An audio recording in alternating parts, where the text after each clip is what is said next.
नमस्कार, मैं हूं आपके साथ बुशरा। हमारे खास कार्यक्रम चुनावी चौपाल में आपका बहुत स्वागत है। आज हम बात करेंगे मध्य भारत की राजनीति की, जहां चुनावी सरगर्मियां तेज हो चली हैं, जहां मध्य भारत में 8 जिले हैं जिनमें 36 सीटें हैं। बात करें सीटों की तो मध्य भारत में अब तक कांग्रेस ने सभी सीटों पर उम्मीदवारों के नामों का ऐलान कर दिया है। वहीं बीजेपी ने भी अभी 35 सीटों पर प्रत्याशियों के नाम घोषित कर दिए हैं। आज बात करेंगे कि मध्य भारत की सियासत क्या कहती है, समीकरण और मुद्दे क्या है। तो चलिए शुरू करते हैं चुनावी चौपाल।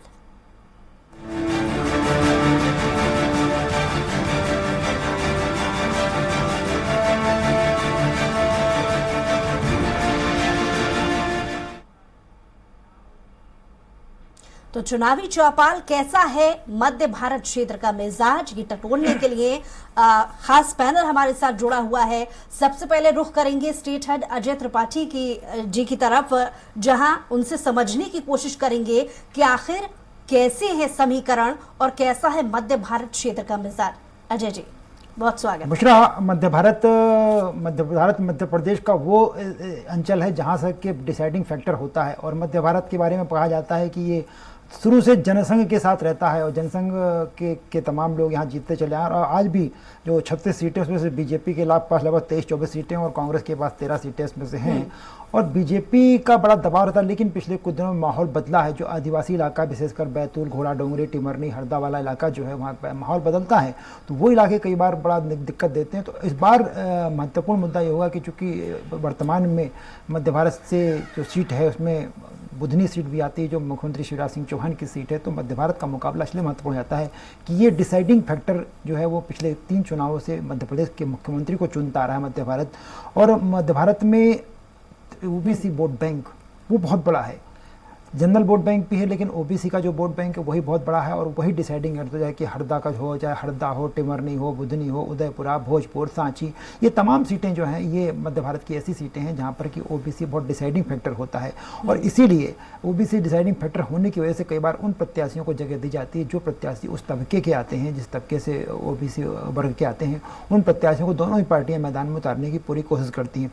इस बार का चुनाव भी मुझे लग रहा है कि जिस तरह से प्रत्याशी मैदान में है उसमें भारतीय जनता पार्टी का भी विदिशा सीट बची हुई है, क्योंकि विदिशा का अनाउंसमेंट बीजेपी ने नहीं किया है। पर मुख्यमंत्री शिवराज सिंह चौहान का क्षेत्र है उस इलाके में बीजेपी बहुत फूंक कदम रख रही है। और उसके अलावा होशंगाबाद जो नर्मदापुरम जिला है वहाँ की सारी सीटें हो चुकी है। वहाँ सबसे महत्वपूर्ण बात है कि भारतीय जनता पार्टी ने सीतासरण शर्मा जी को मैदान में उतारा, जो भारतीय जनता पार्टी के वर्तमान विधायक भी हैं और विधानसभा के स्पीकर भी रहे हैं पहले। उनके मुकाबले भारतीय जनता पार्टी के इन प्रत्याशी के मुकाबले कांग्रेस ने जिनको उतारा है वो दिलचस्प हो गया है, क्योंकि सामने है सीतासरण शर्मा के सामने उनके छोटे भाई, सगे छोटे भाई गिरिजा शंकर शर्मा हैं। गिरिजा शंकर पहले बीजेपी से एमएलए रह चुके हैं और बीजेपी से एमएलए रहे हैं। और पिछली बार टिकट उनका कट गया था, उसके बाद उनके बड़े भाई को टिकट दिया गया। पहले बड़े भाई का टिकट काट के उनको मिला था। इस बार बड़े उम्मीद थी कि उम्र के तमाम मुद्दों को चलते हुए इनका गिरिजा शंकर जी को टिकट मिल जाएगा, सीतासरण जी नहीं रहेंगे, टिकट दावेदार नहीं होंगे, लेकिन टिकट मिल गया और इसलिए बगावत की स्थिति बन गई और गिरिजा शंकर कांग्रेस से हो गए। तो दिलचस्प मुकाबला होगा। दूसरा दिलचस्प मुकाबला टिमरनी में होगा, जहां संजय शाह जो भारतीय जनता पार्टी के वर्तमान एमएलए भी हैं और मध्य प्रदेश सरकार में कैबिनेट मंत्री, बड़े गद्दावर मंत्री विजय शाह के छोटे भाई हैं।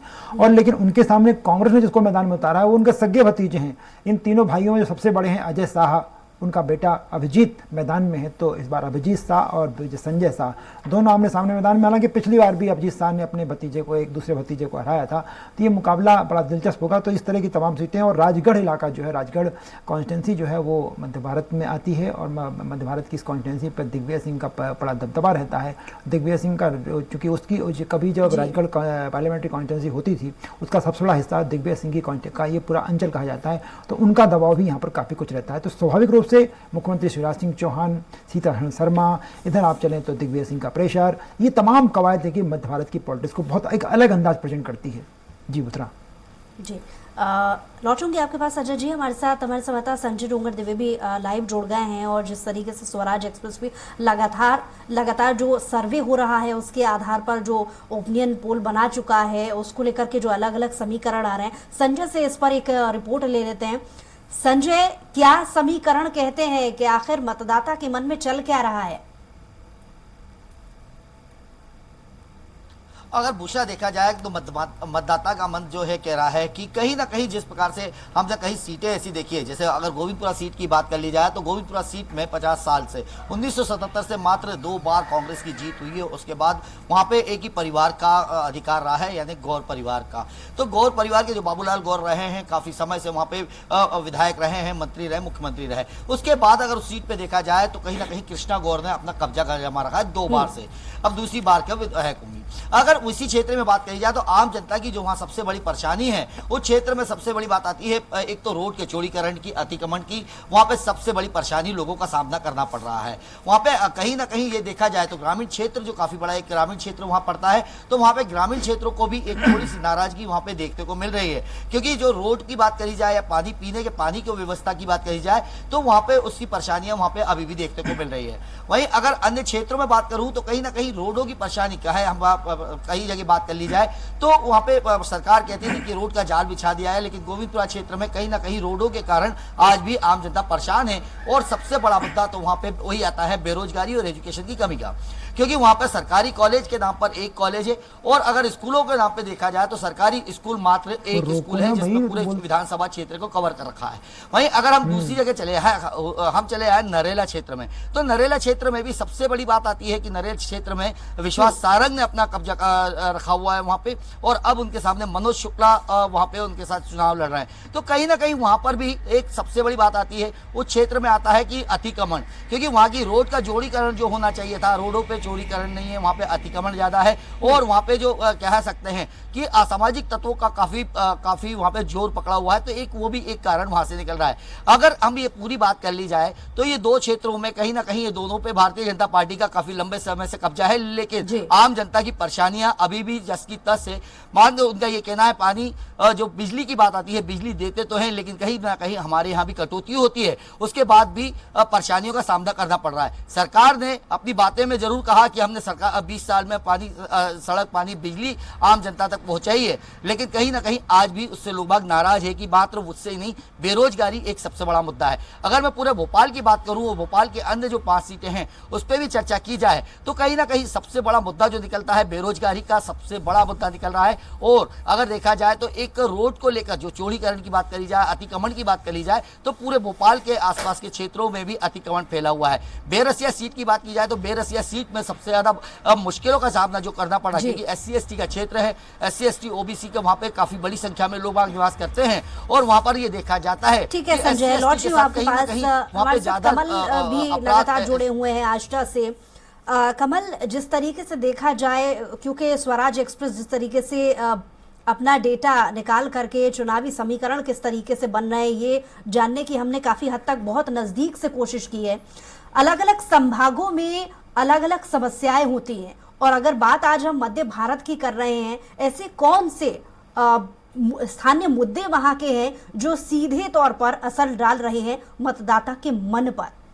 क्या कहती है आपकी रिपोर्ट कमल? देखिए, मैं आष्टा विधानसभा की बात की जाए तो ये काफी खास हो जाती है, क्योंकि मुख्यमंत्री शिवराज सिंह चौहान जी के गृह जिले से आती है। इस नाते आष्टा विधानसभा बहुत खास हो जाती है और यहाँ लगातार 33 वर्षों से भाजपा जीतती आई है, तो एक तरह से भाजपा का गढ़ माना जाता है। लेकिन इस समय भाजपा यहाँ पे काफी कमजोर दिखाई जा रही है और कांग्रेस काफी मजबूत स्थिति में। और इस समय टिकट वितरण के बाद बगावत भी लगातार देखने को आ रही है और बगावत काफी हो चुकी है और इस्तीफों का दौर भी शुरू हो गया। यहाँ यदि मतदाताओं की बात की जाए तो सीहोर जिले की सबसे बड़ी मतदाताओं की संख्या के मामले में सबसे बड़ी विधानसभा मानी जाती है। यहाँ 2,77,000 के लगभग मतदाता है, जिसमें पुरुष मतदाता 1,45,000 के आसपास है और 1,34,000 के आसपास महिला मतदाता है। तो कुल मिला के सीहोर जिले की सबसे बड़ी विधानसभा है मतदाताओं की संख्या के मामले में। और यहाँ की समस्याओं की बात करें तो भ्रष्टाचार एक बड़ी समस्या, भ्रष्टाचार बड़ी समस्या है, पानी की समस्या है, उद्योग की समस्या, कहीं ना कहीं किसान से जुड़ा क्षेत्र है तो भाई किसानों की समस्या है। तो एक तरह से देखा जाए तो मुख्यमंत्री की जिले का होना था, जिस तरह से विकास होना चाहिए वो विकास उस गति को पकड़ नहीं पाया। तो इस तरह से आज वर्तमान की स्थिति में कांग्रेस यहाँ लास्ट समय 1985 में चुनाव जीती थी, उसके बाद से यहाँ कांग्रेस कभी भी अस्तित्व में नहीं आई है। लेकिन इस बार कांग्रेस काफी मजबूत स्थिति में दिखाई दे रही है और हालात कहीं ना कहीं बीजेपी के विपरीत बने हुए हैं। और जिसके बाद टिकट वितरण के बाद से जिस प्रकार से जो हालात बीजेपी के खिलाफ बने हुए उसके बाद से बीजेपी और माहौल बना है और कहीं ना कहीं बेरोजगारी को लेकर भी एक मुद्दा बना हुआ है। युवा आज सीहोर जिले में कहीं बात करें तो उसको रोजगार का अवसर कहीं कहीं भी नहीं है। इसके अलावा भ्रष्टाचार को लेकर भी है, सरकारी दफ्तरों में छोटी छोटी बातों को लेकर आम नागरिक परेशान होता है। तो एक बड़ी समस्या है जिसको लेकर लगातार लोगों में आक्रोश देख रहा है और कहीं ना कहीं परिवर्तन और एक बदलाव की उम्मीद लगाया हुआ है मतदाता। जी, लौट रही हो कमल आपके पास। हमारे साथ अजय जी लगातार जुड़े हुए हैं। अजय जी से एक रिएक्शन जानूंगी। कपिल भी हमारे साथ जुड़े हैं। जी कपिल, आपकी रिपोर्ट क्या कहती है? जी बिल्कुल बताना चाहूंगा मैं आपको। हरदा जिले में, हरदा जिला जो है कृषि प्रधान जिला है और यहाँ पे जो मंत्री है, कृषि मंत्री रहे हैं यहाँ पे हरदा पे, जो विधायक है हमारे कमल पटेल। अब लेकिन अगर बात की जाए तो पूरी तरह से हरदा के जो किसान है वो संतुष्ट नजर नहीं आ रहा है। अब पहले ऐसा देखा जा रहा था यहाँ पर कमल 1993 से विधायक रहे हैं। अगर बात की जाए 2013 छोड़कर, वो जितने भी चुनाव जीते हैं काफी कम अंतर से जीते हैं। इस बार अब आज ही जो पूर्व नगरपालिका अध्यक्ष थे उन्होंने भी कहीं ना कहीं अपनी नाराजगी भाजपा के प्रति जताई है। और अगर बात की जाए कांग्रेस की, तो कांग्रेस के जो पूर्व जिला अध्यक्ष है जिन्होंने विरोध दर्ज किया था टिकट को लेकर, वो कांग्रेस में वापस शामिल हो चुके हैं। अगर हम बात करें स्थानीय लोगों की, तो स्थानीय लोगों की समस्याएं जस की तस है, उनका निराकरण नहीं हो पा रहा है। कहने के लिए शासन के द्वारा जन सुनवाई लगाई जाती है, लेकिन जन सुनवाई में भी उनकी समस्याओं का निराकरण नहीं हो पाता है। तो कहीं ना कहीं जो वोटर्स है वो अपने आप को ठगा महसूस जरूर करते हैं। अगर बात करें किसान की, तो जो मुआवजे की राशि वही उन्हें पूरी नहीं मिल पाती है। रोड की भी समस्या जस की तस है। हमारे यहाँ भूमि पूजन तो बहुत हो जाते हैं, लेकिन भूमि पूजन होने के बाद जो काम होने चाहिए जमीनी लेवल पर, वह काम नहीं हो पाते हैं, ऐसा हरदा के वोटर्स का कहना है। हरदा जिले में 2 विधानसभाएं आती है, खरदा विधानसभा 135 और एक टिमरनी विधानसभा 134।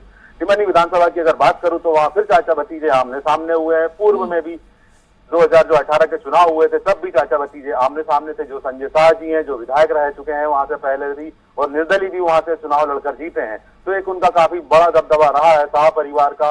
इनके भाई साहब भी जो है, बड़े भाई साहब उनके जो भाई हैं वो भी बीजेपी के मंत्री रहे हैं, अभी भी है वो।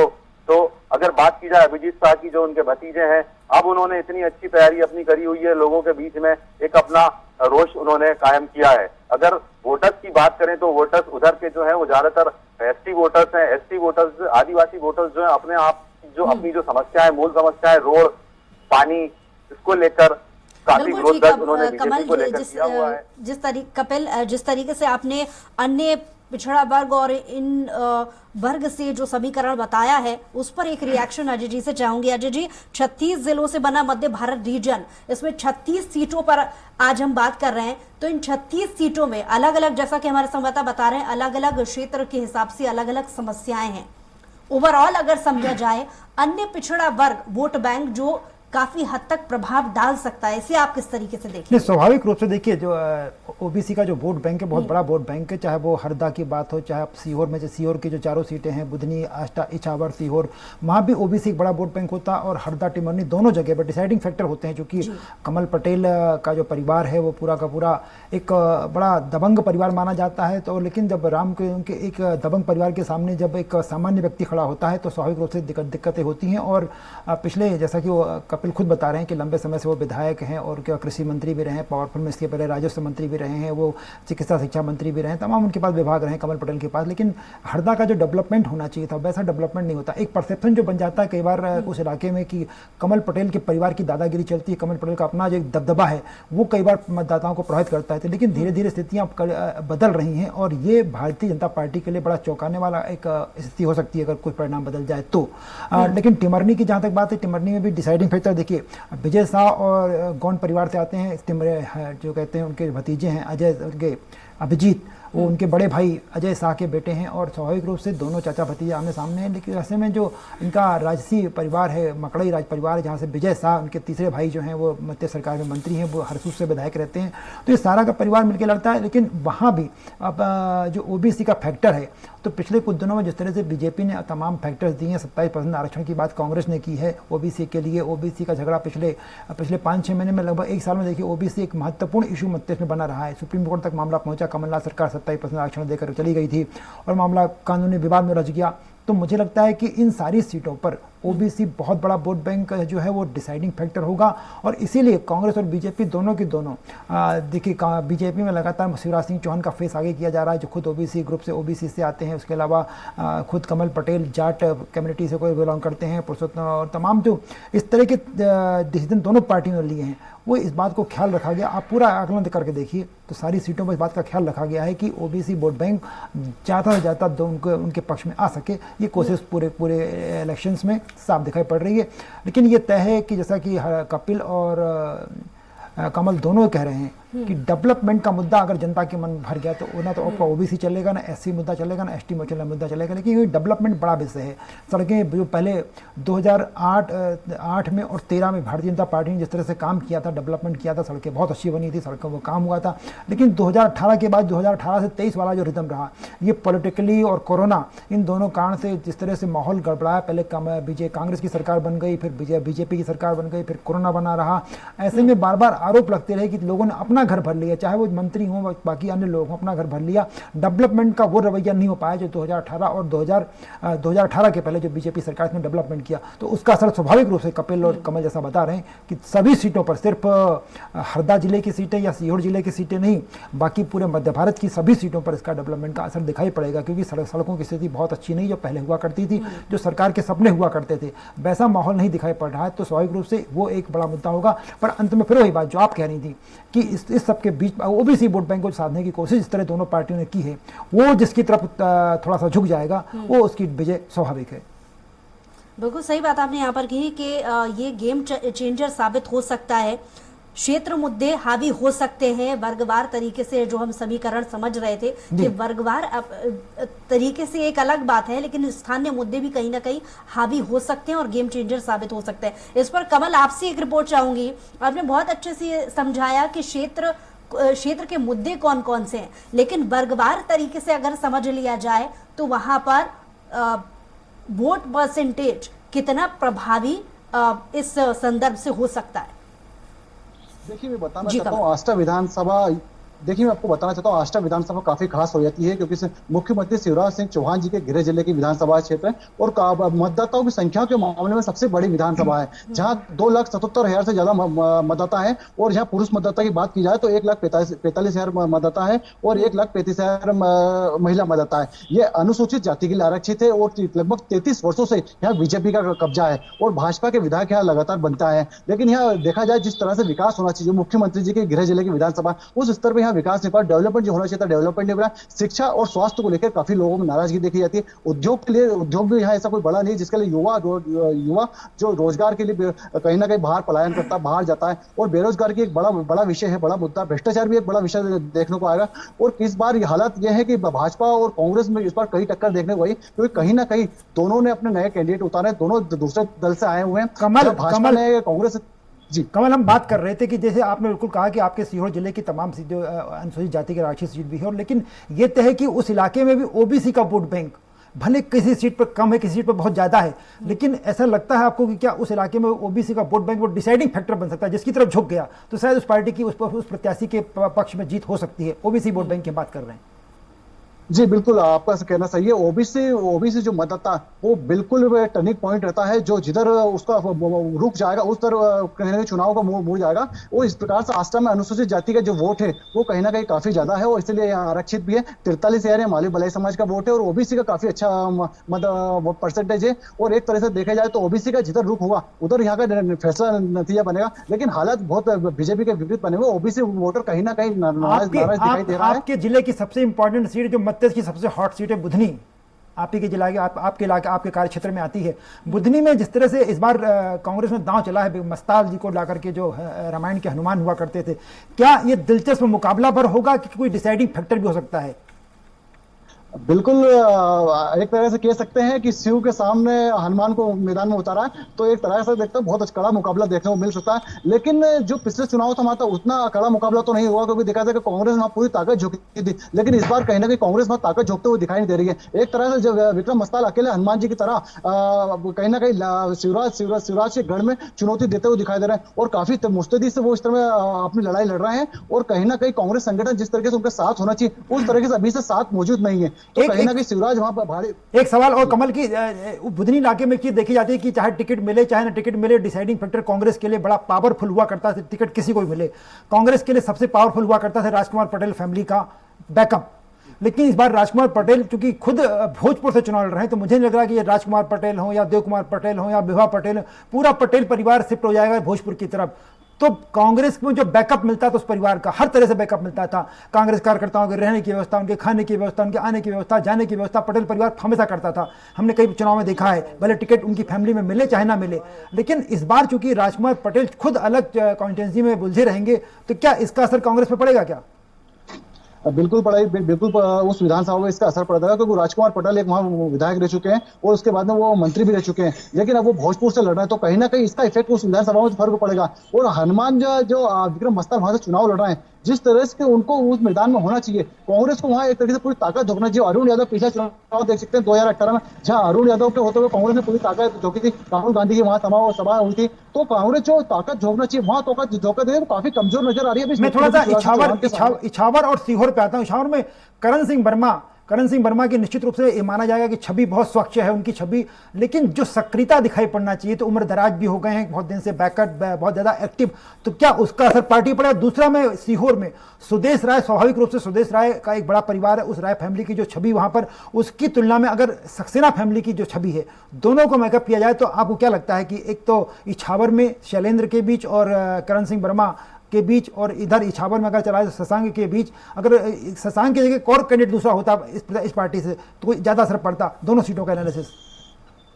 देखिए, आपने बिल्कुल सही कहा। इस बार सीहोर जिले की चारों विधानसभा, जो मुख्यमंत्री गिरिराज जिले की चारों विधानसभा, ये कहीं भी एक साइडेड मुकाबला नहीं होगा। जहां सीहोर की यदि बात की जाए, तो वहां 2 बार के विधायक हैं। निर्दलीय 2013 में सुदेश राय जीते थे, फिर 2018 में भाजपा के टिकट से भाजपा ने फिर उन्हें भरोसा जताया, और इस बार पूर्व विधायक, 4 बार के पूर्व विधायक रमेश सक्सेना जी, उनके पुत्र शशांक सक्सेना जी को मैदान में उतारा है, टिकट देगा जो जिला पंचायत सदस्य। तो वहां भी कड़ा मुकाबला हुआ। कहाँ एक युवा सोच है, युवा प्रत्याशी है कांग्रेस का, और एक अनुभवी बीजेपी के प्रत्याशी हैं सुदेश राय, जिनका एक बाहुबली और कॉर्पोरेट एमएलए में गिनती होती है, जिनका खुद के कार्यकर्ताओं से काफी विश्वास है, और एक तरह से देखा जाए तो उन्होंने सीहोर में विकास को लेकर काफी कार्य किए। तो सुदेश राय एक काफी मजबूत कैंडिडेट है, लेकिन शशांक सक्सेना को भी आप कमजोर नहीं समझ सकते। युवा सोच, युवा जोश के साथ वो लगातार काम कर रहे हैं। यदि इछावर विधानसभा की बात की जाए, तो इछावर विधानसभा में 9वीं बार करण सिंह वर्मा पे भाजपा ने अपना भरोसा जताया। 9वीं बार करण सिंह वर्मा चुनाव लड़ेंगे। 7 बार वो विधायक रह चुका है। एक बार शैलेंद्र पटेल, जो वर्तमान में कांग्रेस के प्रत्याशी है,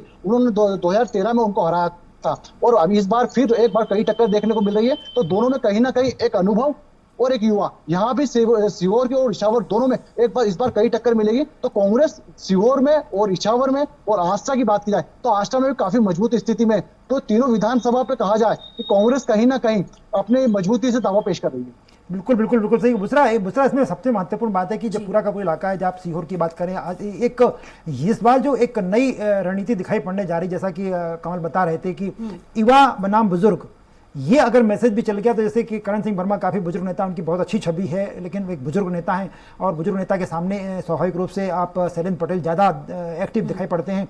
इसी तरह आप शशांक को देखिए, शशांक उनके पिताजी जो थे रमेश सक्सेना साहब, उनके बड़े विधायक रहे हैं, बड़े पावरफुल नेता रहे हैं, उनका बेटा लड़ रहा है चुनाव, तो वो भी युवा लड़का है, और सुदेश राय उसकी तुलना में थोड़ा सा एक्टिव हो सकते हैं। बाकी सीटों पर आप चले, कमल पटेल के मुकाबले अगर हम उनको देखा जाए, वहाँ पर कमल पटेल का मुकाबला इस बार शायद दोगुने से है। दोगुने पहले एक बार एमएलए रह चुके हैं वहाँ से। और इसी तरह आप चलिए तो विक्रम मस्ताल, शिवराज सिंह चौहान का जो एक चुनाव होगा, वो बड़ा दिलचस्प चुनाव होगा। आप चलिए थोड़ा सा अगर नरसिंहगढ़ की तरफ आ जाए, नरसिंहगढ़ में गिरीश भंडारी चुनाव मैदान में कांग्रेस ने उतारा, और वहाँ पर मोहन शर्मा बीजेपी की तरफ से चुनाव मैदान में उतारे गए। वो भी मुकाबला सिर्फ वही होगा। आप चलिए तो यहाँ पर खिलचीपुर में कांग्रेस से प्रियव्रत सिंह जो है, बड़े यंग लड़के हैं, यंग नेता हैं, बड़े युवा नेता हैं, बड़े एक्टिव नेता। उनकी तुलना में स्वाभाविक रूप से जो हजारे डांगी हैं, वो कहीं ना कहीं थोड़ा सा एक एक्टिव कम दिखाई पड़ते हैं। अगर आप सीधे और इस तरफ आए, हम भोपाल की तरफ आ जाएं, तो भोपाल में देखिए, भोपाल में बड़े चौंकाने वाले इस बार जो प्रत्याशी उतारे गए हैं। भोपाल दक्षिण पश्चिम की बात करें, भोपाल दक्षिण पश्चिम में बीजेपी ने भगवान दास सबनानी को टिकट देकर के मैदान में उतारा। एक सिंधी मतदाताओं को साधने की कोशिश की गई, चूंकि लगा हुआ है जो हुजूर कॉन्स्टिट्यूंसी है, बैरागढ़ जो मत्तेस का सिंधी बाहुल लगा जी। अच्छा जी, जिस तरीके से डेटा सेंटर सर्वे से, स्वराज एक्सप्रेस के डेटा सेंटर सर्वे से जो आंकड़ा 26-13 का बीजेपी और कांग्रेस के बीच का जो समीकरण निकल करके अभी तक मध्य भारत क्षेत्र के लिए आ रहा है, उस पर एक छोटा सा एनालिसिस आपसे चाहूंगी। देखिए, स्वाभाविक रूप से भारत, मैंने आपसे जैसे कहा कि शुरू से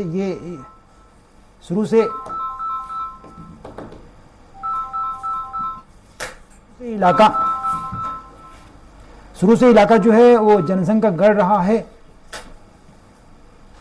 और इस इलाके में, और ये बीजेपी का इलाका रहा है, जनसंघ का इलाका रहा है। और स्वाभाविक रूप से ऐसी स्थिति में जो तमाम पार्टियां रहती हैं, भारतीय जनता पार्टी बेहतर काम कर सकती है, लेकिन क्योंकि जनसंघ का अपना पर्टिकुलर इलाका है, इस वजह से स्वाभाविक रूप से कह सकते हैं कि बीजेपी का पलड़ा तो फिलहाल भारी दिखाई देता है, क्योंकि आप भी देख रहे हैं कि अभी भी भारतीय जनता पार्टी के पास मैक्सिमम सीटें हैं और कांग्रेस के पास कम सीटें हैं। और जैसा कि वहाँ पर पूरे इलाके में देखा जाए तो ऐसे मुद्दे जो बीजेपी को समर्थन करते हैं, बीजेपी को परफॉर्म करते हैं, वो काफ़ी मुद्दे हावी रहते हैं इसमें। जी ठीक है, नसीम भी हमारे संवाददाता रायसेन से जुड़ गए हैं, उनसे भी एक रिपोर्ट ले लेते हैं।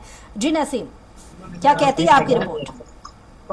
बिल्कुल, मैं यहाँ पर आपको बता दूं कि रायसेन जिले की चारों विधानसभाओं में दोनों ही पार्टियों ने अपने प्रत्याशियों की घोषणा कर दी है। बात करें अगर हम भोजपुर विधानसभा क्षेत्र की, तो यहाँ से सुरेंद्र पटवा को एक बार फिर बीजेपी ने मौका दिया है। तो वहीं कांग्रेस ने 25 साल बाद राजकुमार पटेल जो उनको मौका दिया है, जो दिग्विजय सिंह सरकार में स्कूल शिक्षा मंत्री भी रह चुके हैं। यहाँ पर भी जो कांटे की टक्कर बताई जा रही है। अगर बात करें सिलवानी विधानसभा की, तो सिलवानी विधानसभा में दोनों ही पार्टियों ने अपने पुराने ही जो प्रत्याशी उनको ही मैदान में उतारा, जहां पूर्व मंत्री और वर्तमान में विधायक रामपाल सिंह रहेंगे, तो वही कांग्रेस की तरफ से देवेंद्र पटेल रहेंगे। और यहाँ पर जो इस जातिगत समीकरण की बात करें तो यहाँ पर आदिवासी वोट ज्यादा है, लगभग 40,000 से 45,000 के करीब यहाँ पर आदिवासी वोट बताए जाते हैं। वहीं अगर हम बात करें उदयपुरा विधानसभा की, तो यहाँ उदयपुरा में कांग्रेस से जो उनके पुराने विधायक हैं उन्हीं को मौका दिया गया है। तो वहीं